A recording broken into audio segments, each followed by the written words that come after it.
परम सन्मानयोग गुरु रूप गुरु खालसा साध संगत जी, वाहिगुरु जी का खालसा वाहिगुरु जी की फतेह।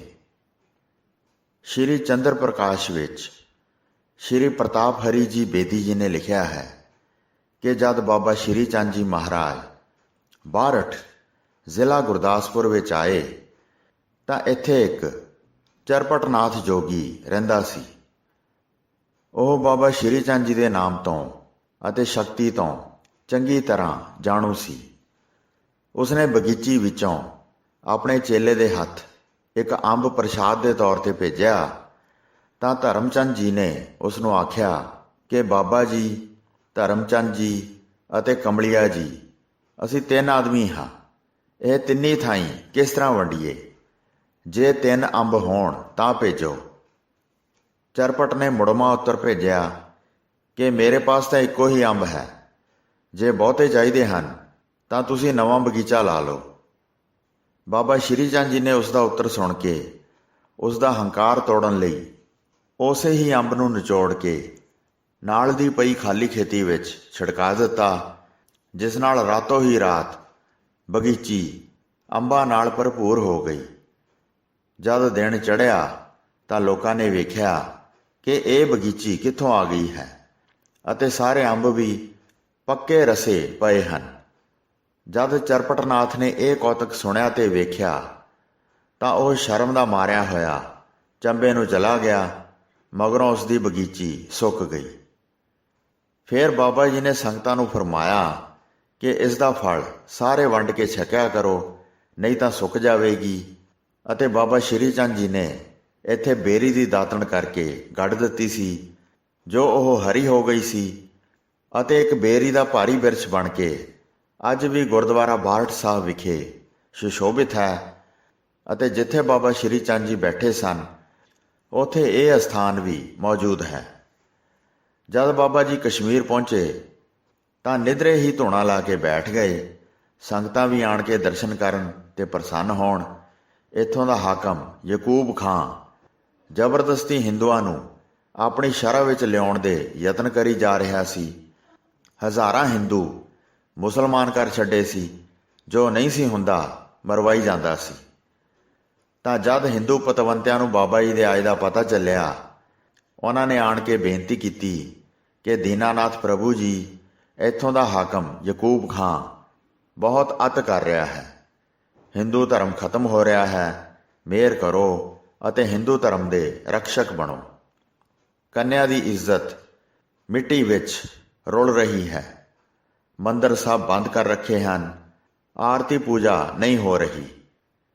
ਇਸ ਤਰ੍ਹਾਂ ਦੇ ਬਹੁਤ ਦੁੱਖ ਜਦ ਬਾਬਾ ਸ਼੍ਰੀ ਚੰਦ ਜੀ ਨੇ ਸੁਣੇ ਤਾਂ ਬਾਬਾ ਜੀ ਨੇ ਆਖਿਆ ਕਿ ਐਸਾ ਉਹ ਕੌਣ ਦੁਸ਼ਟ ਹੈ ਜੋ ਐਸੇ ਜ਼ੁਲਮ ਕਰ ਰਿਹਾ ਹੈ, ਹਿੰਦੂ ਧਰਮ 'ਤੇ ਕਹਿਰ ਕਰ ਰਿਹਾ ਹੈ। ਬਾਬਾ ਜੀ ਨੇ ਕਿਹਾ, ਤੁਸੀਂ ਜਾਓ, ਮੇਰਾ ਇਹ ਸੰਦੇਸ਼ ਘਰ ਘਰ ਪਹੁੰਚਾ ਦਿਓ ਕਿ ਕਿਸੇ ਤੋਂ ਡਰ ਕੇ ਧਰਮ ਨਹੀਂ ਹਾਰਨਾ। ਸਦਾ ਜੱਗ 'ਤੇ ਜ਼ਿੰਦਗੀ ਨਹੀਂ ਰਹਿੰਦੀ, ਜ਼ਿੰਦਗੀ ਵਾਰ ਕੇ ਵੀ ਧਰਮ ਦੀ ਰੱਖਿਆ ਹੋਵੇਗੀ। ਬਾਬਾ ਸ਼੍ਰੀ ਚੰਦ ਜੀ ਦੇ ਇਹਨਾਂ ਬਚਨਾਂ ਨੇ ਬੁਝੇ ਹੋਏ ਦਿਲਾਂ 'ਤੇ ਕਾਫੀ ਅਸਰ ਪਾਇਆ। ਬਾਬਾ ਜੀ ਦੇ ਬਚਨ ਸੁਣ ਕੇ ਸਾਰੇ ਜਗਮਗਾ ਉੱਠੇ ਤੇ ਡਰ ਸਹਿਮ ਸਾਰੇ ਦੂਰ ਹੋ ਗਏ। ਜਦ ਯਕੂਬ ਖਾਨ ਨੂੰ ਪਤਾ ਲੱਗਾ ਕਿ ਇੱਕ ਯੋਗੀ ਫਕੀਰ ਆਇਆ ਹੈ ਜਿਸ ਨੇ ਸਭ ਹਿੰਦੂ ਵਿਗਾੜ ਦਿੱਤੇ ਹਨ, ਜੋ ਮੁਸਲਮਾਨ ਹੋਣ ਤੋਂ ਇਨਕਾਰ ਕਰ ਬੈਠੇ ਹਨ, ਤਾਂ ਉਸਨੇ ਸਮਝਿਆ ਕਿ ਬਾਬਾ ਸ਼੍ਰੀ ਚੰਦ ਜੀ ਦੇ ਕੋਲ ਜਾ ਕੇ ਪੁੱਛਣਾ ਜ਼ਰੂਰੀ ਹੈ। ਉਹ ਬਾਬਾ ਜੀ ਦੇ ਕੋਲ ਪੁੱਜਾ। ਬਹੁਤ ਸਾਰੇ ਲਫ਼ਜ਼ ਗੁੱਸੇ ਵਾਲੇ ਵੀ ਬੋਲ ਦਿੱਤੇ ਅਤੇ ਆਖਿਆ ਕਿ ਮੈਂ ਹਿੰਦੂਆਂ ਨੂੰ ਮੁਸਲਮਾਨ ਬਣਾ ਰਿਹਾ ਹਾਂ ਤੇ ਤੁਸੀਂ ਫੇਰ ਹਿੰਦੂ ਕਰੀ ਜਾ ਰਹੇ ਹੋ। ਇਸ ਤਰ੍ਹਾਂ ਮੇਰੇ ਦੀਨ ਇਸਲਾਮ ਨੂੰ ਕਾਫੀ ਠੇਸ ਲੱਗਦੀ ਹੈ। ਤੁਸੀਂ ਸਾਈਂ ਅੱਲਾ ਦਾ ਰੂਪ ਹੋ ਕੇ ਬਗਾਵਤ ਫੈਲਾ ਰਹੇ ਹੋ। ਇਹ ਤੁਸੀਂ ਠੀਕ ਨਹੀਂ ਕਰ ਰਹੇ। ਕਿੱਡੀ ਦੁਪਹਿਰ ਦੀ ਧੁੱਪ ਤੇ ਫੇਰ ਵੀ ਧੂਣਾ ਲਾਈ ਬੈਠੇ ਹੋ। ਪਰ ਮੈਂ ਆਪ ਦੇ ਨਾਲ ਹੋਰ 2-4 ਕਰਦਾ, ਪਰ ਧੁੱਪ ਬਹੁਤ ਹੈ, ਕੀ ਕਰਾਂ? ਤਾਂ ਬਾਬਾ ਜੀ ਨੇ ਉਸੇ ਹੀ ਵੇਲੇ ਜੋ ਲੱਕੜ ਧੂਣੇ ਵਿੱਚ ਬਲ ਰਹੀ ਸੀ ਖੜੀ ਕਰਕੇ ਧੂਣੇ 'ਤੇ ਹੀ ਗੱਡ ਦਿੱਤੀ ਤੇ ਆਪਣੀ ਦ੍ਰਿਸ਼ਟੀ ਦੇ ਨਾਲ ਹੀ ਉਹ ਚਨਾਰ ਦੀ ਲੱਕੜ ਹਰੀ ਭਰੀ ਹੋ ਕੇ ਵੱਡਾ ਦਰਖਤ ਬਣ ਗਈ। खूब छाया हो गई ते मीर नूं कहण लगे कि मीर जी आइए छावें बैठीए।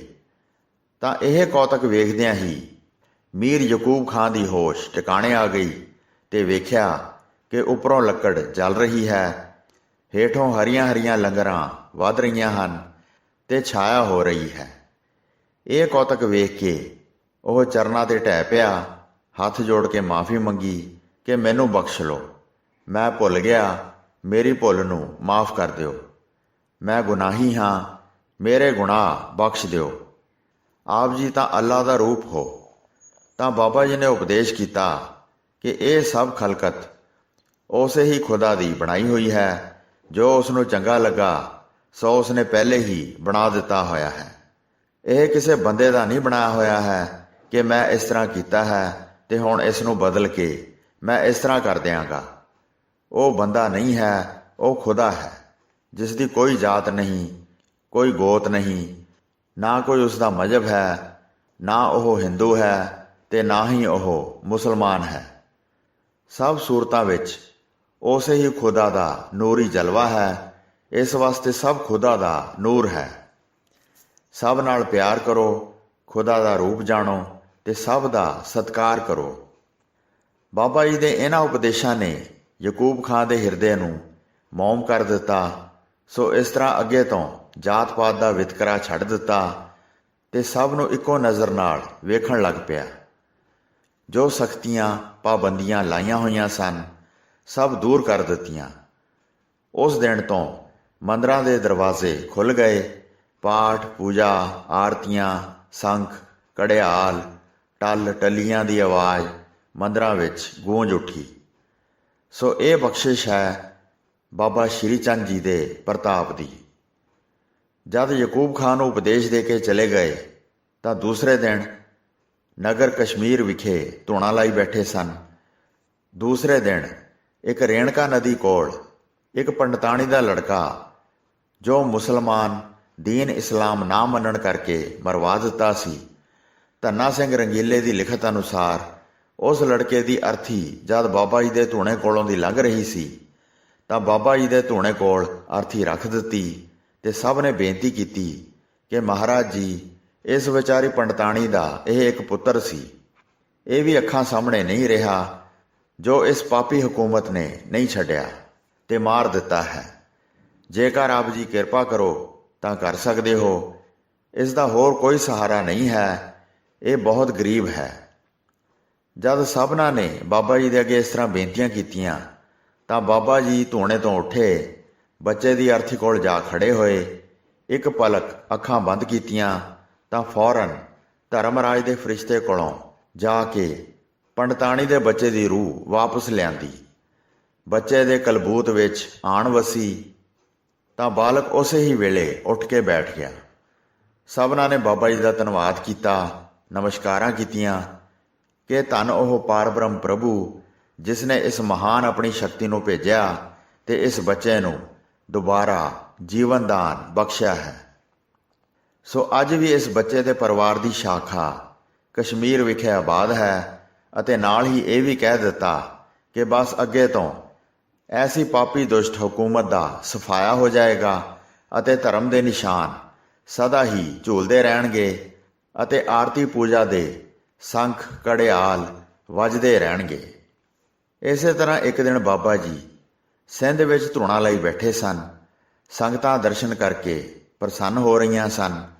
ਨਾਮ ਸਿਮਰਨ ਧਰਮ ਦਾ ਉਪਦੇਸ਼ ਹੋ ਰਿਹਾ ਸੀ ਤਾਂ ਬਾਬਾ ਸ਼੍ਰੀ ਚੰਦ ਜੀ ਦੇ ਅੱਗੇ ਕਮਲੀਏ ਨੇ ਬੇਨਤੀ ਕੀਤੀ ਕਿ ਮੈਂ ਇਸ ਥਾਂ ਦੇ ਦਰਸ਼ਨ ਕਰਨੇ ਚਾਹੁੰਦਾ ਹਾਂ, ਆਪ ਕਿਰਪਾ ਕਰੋ, ਮੇਰੇ ਸਾਥ ਚਲੋ ਤਾਂ ਦਰਸ਼ਨ ਕੀਤੇ ਜਾਣ।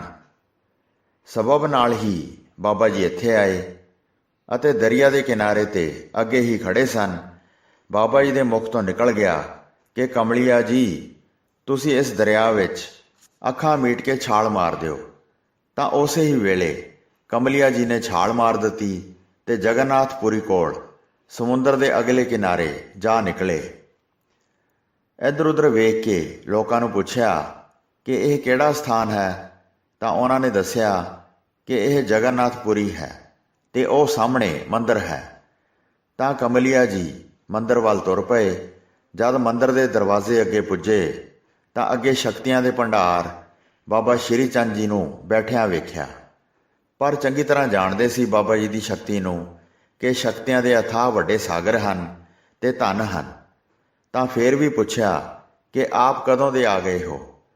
ਤਾਂ ਬਾਬਾ ਜੀ ਹੱਸ ਕੇ ਕਹਿਣ ਲੱਗੇ ਕਿ ਕਮਲਿਆ ਜੀ, ਜਦੋਂ ਦੇ ਤੁਸੀਂ ਆਏ ਹੋ ਤਦੋਂ ਦੇ ਅਸੀਂ ਆਏ ਹਾਂ। ਇਹ ਬਚਨ ਹੋ ਹੀ ਰਹੇ ਸਨ ਤਾਂ ਉਧਰੋਂ ਜਗਨਨਾਥ ਜੀ ਦੀ ਆਰਤੀ ਦਾ ਵਕਤ ਹੋ ਗਿਆ, ਜੋ ਨਿਤ ਹੁਣ ਵੀ ਹੋਇਆ ਕਰਦੀ ਹੈ। ਆਰਤੀ ਹੋ ਗਈ ਸੀ। ਉਧਰੋਂ ਹੁਣ ਜਗਨਨਾਥ ਜੀ ਦੇ ਮੰਦਰ ਮੂਰਤੀ ਨੂੰ ਪ੍ਰਸ਼ਾਦ ਦਾ ਭੋਗ ਲੱਗਣਾ ਸੀ। ਪੁਜਾਰੀ ਨੇ ਬਾਬਾ ਜੀ ਨੂੰ ਆਖਿਆ ਕਿ ਤੁਸੀਂ ਮੰਦਰ ਤੋਂ ਬਾਹਰ ਚੱਲ ਬੈਠੋ, ਅਸੀਂ ਮਹਾਰਾਜ ਜਗਨਨਾਥ ਜੀ ਨੂੰ ਭੋਗ ਲਵਾ ਲਈਏ, ਫਿਰ ਤੁਸੀਂ ਆਣ ਬੈਠਣਾ। ਤਾਂ ਬਾਬਾ ਜੀ ਅਤੇ ਕਮਲਿਆ ਜੀ ਮੰਦਰ ਵਿੱਚੋਂ ਬਾਹਰ ਆਣ ਬੈਠੇ, ਜੋ ਥੋੜ੍ਹੀ ਦੂਰ ਧੂਣਾ ਚੇਤਨ ਕਰਕੇ ਬੈਠ ਗਏ। ਤਾਂ ਮੰਦਰ ਦੇ ਪੁਜਾਰੀ ਨੇ ਪ੍ਰਸ਼ਾਦ ਵਾਲਾ ਥਾਲ ਅਤੇ ਜਲ ਵਾਲਾ ਪਾਤਰ, ਜੋ ਛੋਟੀ ਇੱਕ ਗੜਵੀ ਹੁੰਦੀ ਹੈ, ਜਗਨਨਾਥ ਜੀ ਦੀ ਮੂਰਤੀ ਦੇ ਅੱਗੇ ਰੱਖ ਕੇ ਪਰਦਾ ਅੱਗੇ ਕਰ ਦਿੱਤਾ ਕਿ ਪਰਦੇ ਵਿੱਚ ਕੋਈ ਵੇਖ ਨਾ ਸਕੇ। ਕੁਝ 10-20 ਮਿੰਟਾਂ ਬਾਅਦ ਮੂਰਤੀ ਦੇ ਅੱਗਿਓਂ ਥਾਲ ਉਠਾਉਣਾ ਸੀ। ਜਦੋਂ ਪਰਦਾ ਚੱਕ ਕੇ ਦੇਖਿਆ ਤਾਂ ਨਾ ਉੱਥੇ ਥਾਲ, ਨਾ ਪ੍ਰਸ਼ਾਦ, ਨਾ ਜਲ ਵਾਲੀ ਗੜਵੀ। ਉਹ ਵੇਖ ਕੇ ਬਹੁਤ ਹੈਰਾਨ ਹੋ ਗਿਆ। ਨਾ ਹੀ ਉੱਥੇ ਕੋਈ ਮੂਰਤੀ ਹੀ ਦਿਸੀ। ਸਾਰੇ ਹੀ ਰੌਲਾ ਪੈ ਗਿਆ ਕਿ ਇਹ ਘਟਨਾ ਗੁਜ਼ਰ ਗਈ ਹੈ। ਨਾ ਪ੍ਰਸ਼ਾਦ ਵਾਲਾ ਥਾਲ ਹੈ ਤੇ ਨਾ ਹੀ ਕੋਈ ਮੂਰਤੀ ਹੈ। ਪੁਜਾਰੀ ਵੀ ਮੰਦਰ ਵਿੱਚ ਹੀ ਰਹਿੰਦਾ ਸੀ। ਹੋਰ ਵੀ ਕਾਫੀ ਲੋਕ ਸਨ ਅਤੇ ਬਾਹਰ ਤੋਂ ਕੋਈ ਬੰਦਾ ਆਉਂਦਾ ਜਾਂਦਾ ਵੀ ਨਹੀਂ ਦਿਸਿਆ। ਹੈਰਾਨਗੀ ਵਰਤ ਗਈ। ਤਾਂ ਬਾਬਾ ਜੀ ਨੇ ਇਹ ਅਚੰਭਾ ਚਮਤਕਾਰ ਦਿਖਾਇਆ ਕਿ ਜਿਸ ਪ੍ਰਸ਼ਾਦ ਦਾ ਜਗਨਨਾਥ ਜੀ ਨੇ ਭੋਗ ਲਾਉਣਾ ਸੀ, ਉਹ ਖੁਦ ਬਾਬਾ ਜੀ ਨੂੰ ਪ੍ਰਸ਼ਾਦ ਛਕਾ ਰਿਹਾ ਹੈ। ਬਾਬਾ ਜੀ ਨੇ ਕਮਲਿਆ ਜੀ ਦੇ ਹੱਥ ਪੁਜਾਰੀ ਵੱਲ ਸੁਨੇਹਾ ਭੇਜ ਦਿੱਤਾ ਕਿ ਤੁਸੀਂ ਕੋਈ ਚਿੰਤਾ ਨਾ ਕਰੋ, ਜਗਨਨਾਥ ਜੀ ਸਾਡੇ ਆਸ਼ਰਮ ਧੂਣੇ ਤੇ ਪ੍ਰਸ਼ਾਦ ਛਕਾ ਰਿਹਾ ਹੈ। ਨਾਲੇ ਪ੍ਰਸ਼ਾਦ ਵਾਲਾ ਆਪਣਾ ਥਾਲ ਆਣ ਕੇ ਲੈ ਜਾਓ ਅਤੇ ਨਾਲੇ ਜਗਨਨਾਥ ਜੀ ਦੀ ਮੂਰਤੀ ਲੈ ਜਾਓ। ਜਗਨਨਾਥ ਜੀ ਸਾਡੇ ਪਾਸ ਆਏ ਹਨ। ਇਸ ਹੈਰਾਨਗੀ ਵਿੱਚ ਪੁਜਾਰੀ ਅਤੇ ਹੋਰ ਸਿਆਣੇ ਲੋਕ ਜਗਨਨਾਥਪੁਰੀ ਦੇ ਰਾਜੇ ਨੂੰ ਵੀ ਨਾਲ ਲੈ ਕੇ ਬਾਬਾ ਜੀ ਵੱਲ ਤੁਰ ਪਏ। ਤਾਂ ਦੂਰੋਂ ਕੀ ਵੇਖਿਆ ਕਿ ਬਾਬਾ ਸ਼੍ਰੀ ਚੰਦ ਜੀ ਪ੍ਰਸ਼ਾਦ ਛਕ ਰਹੇ ਹਨ, ਜਗਨਨਾਥ ਜੀ ਕੋਲ ਬੈਠੇ ਛਕਾ ਰਹੇ ਹਨ। ਜਦ ਨਜ਼ਦੀਕ ਪੁੱਜੇ ਤਾਂ ਜਗਨਨਾਥ ਜੀ ਅਲੋਪ ਹੋ ਗਏ। ਹੁਣ ਜਾਂ ਖਾਲੀ ਥਾਲ ਸੀ ਜਾਂ ਸ਼੍ਰੀ ਜਗਨਨਾਥ ਜੀ ਦੀ ਸੰਗਮਰਮਰ ਦੀ ਮੂਰਤੀ ਪਈ ਹੈ। ਪੁਜਾਰੀ ਜਦ ਮੂਰਤੀ ਉਠਾਉਣ ਲੱਗਾ, ਮੂਰਤੀ ਉਠਾਈ ਨਹੀਂ ਗਈ। ਤਾਂ ਬਾਬਾ ਜੀ ਨੇ ਆਖਿਆ ਕਿ ਜਾਓ ਜਗਨਨਾਥ ਜੀ, ਆਪਣੇ ਸਥਾਨ ਤੇ ਜਾਓ। ਤਾਂ ਮੂਰਤੀ ਹਿੱਲੀ। ਪੁਜਾਰੀ ਨੇ ਮੂਰਤੀ ਉਠਾਈ, ਨਾਲ ਖਾਲੀ ਥਾਲ ਲੈ ਕੇ ਪੁਜਾਰੀ ਮੰਦਰ ਨੂੰ ਚਲਾ ਗਿਆ। ਰਾਜੇ ਅਤੇ ਹੋਰਨਾਂ ਨੇ ਬਾਬਾ ਜੀ ਦੇ ਚਰਨਾਂ ਤੇ ਸਿਰ ਰੱਖ ਕੇ ਮੱਥਾ ਟੇਕਿਆ ਤੇ ਅਸੀਸਾਂ ਲਈਆਂ। ਇਸ ਘਟਨਾ ਮਗਰੋਂ ਬਾਬਾ ਸ਼੍ਰੀ ਚੰਦ ਜੀ ਅਲੋਪ ਹੋ ਗਏ। ਮਗਰੋਂ ਬਾਬਾ ਜੀ ਦੇ ਧੂਣੇ ਦੇ ਨਾਂ ਤੇ ਰਾਜੇ ਨੇ 500 ਏਕੜ ਜ਼ਮੀਨ ਲਾ ਦਿੱਤੀ, ਜੋ ਅੱਜ ਵੀ ਕਾਇਮ ਹੈ। ਉਸ ਪਵਿੱਤਰ ਸਥਾਨ ਦਾ ਨਾਂ ਧੂਣਾ ਭਗਵਾਨ ਸ਼੍ਰੀ ਚੰਦਰ ਜੀ ਪ੍ਰਸਿੱਧ ਹੈ, ਜੋ ਸਮੁੰਦਰ ਦੇ ਕਿਨਾਰੇ ਜਗਨਨਾਥ ਮੰਦਰ ਤੋਂ 3 ਫਰਲਾਂਗ ਦੀ ਦੂਰੀ ਤੇ ਬਣਿਆ ਹੋਇਆ ਹੈ। ਸੋ ਸਾਧ ਸੰਗਤ ਜੀ, ਇਸ ਪ੍ਰਕਾਰ ਬਾਬਾ ਸ਼੍ਰੀ ਚੰਦ ਜੀ ਆਪਣੇ ਕੌਤਕਾਂ ਨਾਲ ਸੰਗਤ ਦਾ ਉਧਾਰ ਕਰਿਆ ਕਰਦੇ ਸਨ। ਵਾਹਿਗੁਰੂ ਜੀ ਕਾ ਖਾਲਸਾ, ਵਾਹਿਗੁਰੂ ਜੀ ਕੀ ਫਤਿਹ।